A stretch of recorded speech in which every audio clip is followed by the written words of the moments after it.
Hey everyone, this is a Korean cosmetics haul. I'm very interested in Korean products because first of all, it is quite well known that it is a big trend right now to do and wear Korean style makeup.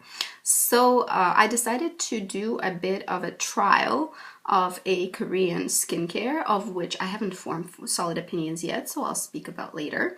And Korean makeup, of which of course I have formed opinions much quicker because it doesn't require long-term commitment to be able to figure out what you think of it. So today we'll talk about Korean makeup, really. What I've tried and what I've bought. Only one item I haven't yet opened because I simply have a similar item already from Clinique, so I'm waiting to finish that off. Let's start with the base. I have gotten this lovely set. It's OUI, if I'm pronouncing correctly, collaboration with Teo Yang. This is a second collaboration with this particular designer. Quite a lovely packaging that they came out with, and I'll definitely be keeping this for storage because it's too pretty to toss. This is quite a nice product. It is a cushion, which I have previously tried from Laneige, from Soissons, from Lancome, and from Amore Pacifique. Amore Pacifique and Laneige had been my favorites personally. I really enjoyed them. And today the OUI, let me know if I'm mispronouncing it, please. We really do beautiful packaging on this. This limited edition packaging is very nautical, very pretty. It looks quite luxe. It is not very heavy. It doesn't have this, the Guerlain luxe that you feel the weightiness of the product, but it looks very nice. I cannot fault the packaging. It's cute. It comes with a little sponge for application, and this is the cushion itself. I am wearing it today. I'm quite happy with this. It's very comparable for me with Laneige. The coverage is sort of light medium, more towards the medium. Of course, I don't layer. I just wear one layer because the whole point of cushions for me is to look like skin, to look like healthy, glowy skin. That's why I want to wear cushions. If I wanted high coverage, I would go for high coverage foundation. That would look like probably foundation because once you get high coverage, it doesn't look like skin, really. So this is, for me, this is a light coverage, SPF 50 PA+++, and with skincare ingredients infused into this cushion. So it covers so many bases for me. First of all, the SPF is really good. However, I don't believe that it's enough because of the nature of the product. You use very little and very thin layer over your skin. I personally wear extra SPF underneath. I recommend you do too. Once you touch up throughout the day, it's wonderful because then you're adding SPF as well. So this one was a big win for me. I really enjoyed it. The color match was fine. It's a little bit on the yellow side. I'm more neutral. I don't have pink undertones per se, but I'm really quite in the middle. When it comes to color selections, I always go for the neutral. That's a bit yellow. It's not probably designed for, neutral undertones. It's probably designed more for Asian skin, which is normally more yellow in majority of cases, not all cases, of course. So I have to say that this is a big win product for me. I think this is lovely. The packaging is exciting. The product itself doesn't disappoint. It lays over skin wonderfully. It has this slightly dewy finish, but really closer to satin. I have not used any concealer on my face. I don't have anything to conceal per se, but the coverage is good enough for me to skip it. It looks very natural on skin, so I do recommend the OUI compact cushion foundation. It's a good one for me.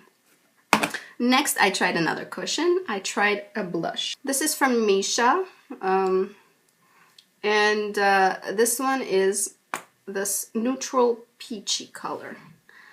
I was quite disappointed in this one because although it blended wonderfully, it wasn't overly pigmented, it was easy to use. The sponge is tiny, so it's really sort of appropriate size for the cheeks to blend out the blush. I really liked the sort of the execution of this and the idea of this, but the color turned out kind of more orange, I think, on my face than it looked. in the compact, which I wasn't expecting. I will continue wearing it. I love the consistency, but the color was not my absolute favorite. I have to say that they could have they could have matched the color that it actually was to the color in the actual compact. It is one of my pet peeves when the color of the product doesn't actually match with the color it is in the compact. I don't like that. I want to see what it is in the compact and to see that on my cheeks. It was a bit more orange on the cheeks, I have to say, but it's still a very nice quality product. I also have a suspicion that this might leak. You see over here, it's kind of, it's been upside down a little bit, but I don't expect products to leak, because if it's in your purse, it's going to be possibly tossed around in all kinds of directions. You know, I'm not expecting it to be flat all the time. So the packaging, I think, is also a bit of a wah-wah for me. Well, first of all, it's for children, but some people might really like the cuteness, but for me, I really prefer something, you know, something luxe and lovely and made for women over 5. Here, this is quite cute. Not my thing, but I do appreciate it, and I think many people would like the cuteness. But again, cuteness aside, really, the packaging is not very good quality because it seems to be leaking a little bit. A blush that I was extremely impressed with and I loved, unexpectedly, is this Babyface Petite Blusher in the lavender color, in the color 02. Again, packaging, really not my thing. I don't appreciate the cuteness. I'm sorry, I know many people do, but for my personal taste, this is not what I want my makeup to look like. However, that aside, the product itself is flawless. I loved it. This is only for fair skins. I do think if you had dark skin and you could go for sort of a very bright, light blush, it has a chance of running ashy. So I would recommend you, of course, try and don't buy blindly, because this is really designed for lighter skins, not with the women of color in mind, unfortunately. But if you do have a skin tone that is quite light, this is a huge find. First of all, okay, the bow on the poof I do like. It has no smell to it. This is a super cool tone, lavender, crazy color. I was quite curious to try something like this. This is pretty true to color, and it looks fantastic on light skin. It really brightens it up, brings it sort of to a nice, just was cold outside and blush naturally kind of feel. Really, really lovely. I love this. It's quite sheer. It's buildable. It's sheer, so it's not going to give you clown cheeks, which when you're fair is a concern. Lovely, lovely, lovely. I would buy other colors, not orange ones. Next, I wanted to have a mascara. I have a lot of mascaras in sort of backup drawer, so I wanted something that I don't have, and I got the it's Stock Professional Exotic Super Slim Mascara. Why did I buy this? Let's see the brush. This is why. Look at this tiny, skinny brush. It is so comfortable to do your lower lashes. Right now in the rotation I have my Chanel Volume de Chanel, I think. The volumizing Chanel one, the one that creates big lashes with one swipe, which is great, but it's not great for lower lashes. So I wanted something that could work for lower lashes, that would hold well. This one has fibers in it, but it doesn't clump up. It doesn't create any weird spidery effects. It layers up perfectly. So you can see on my lower lashes, it looks really quite natural. There it is. It's really, it holds well. It doesn't fall down. It doesn't flake. It doesn't smudge. So this was a really great product for me. I enjoyed it tremendously. I think it's very, very similar to the Bottom Lash Mascara by Clinique, but I like this brush better. And lastly, I have a lipstick. This one is from Laneige. It's a two-tone lipstick in number 2 Red Blossom. And this lipstick reflects this trend in Korea. You see it's a double colored lipstick.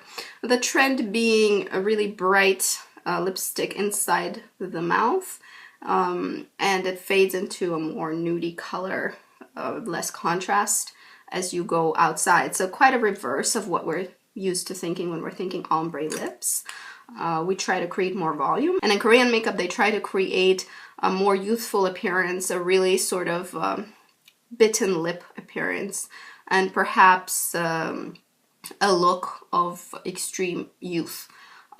Very, very bright on the inside and sort of fading out to a more nude color. I've attempted creating this kind of look on my lips today. I like it. I think it looks quite fresh.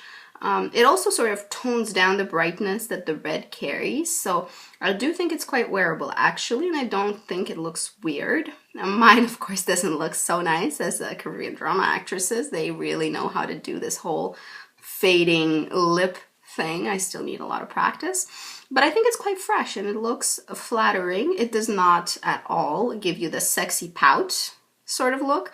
It gives you a fresh mouthed, I just ate strawberries or something sort of look. But you know, you don't necessarily want to look like you have huge lips that are ready to be smooched every day of your life, because it's not appropriate for all situations. Therefore, this kind of look I think is quite wearable, especially maybe to a more professional environment when you don't do it to the extreme, but rather just a hint of this technique. That's it for today. Here's my it was my small trial of Korean makeup. I'll continue to try Korean makeup. I was impressed with most products. Really, my favorites were the cushion, but I do know already that I love Korean cushion foundations, and the baby face blusher, which was completely unexpected for me, but I think it's wonderful. You should try it if you have fair skin. If you have dark skin, I think it has too much white pigment and it'll make you look ashy, so probably not going to work. But for fair skinned people, really, really lovely. Have a good day and see you later. Bye bye.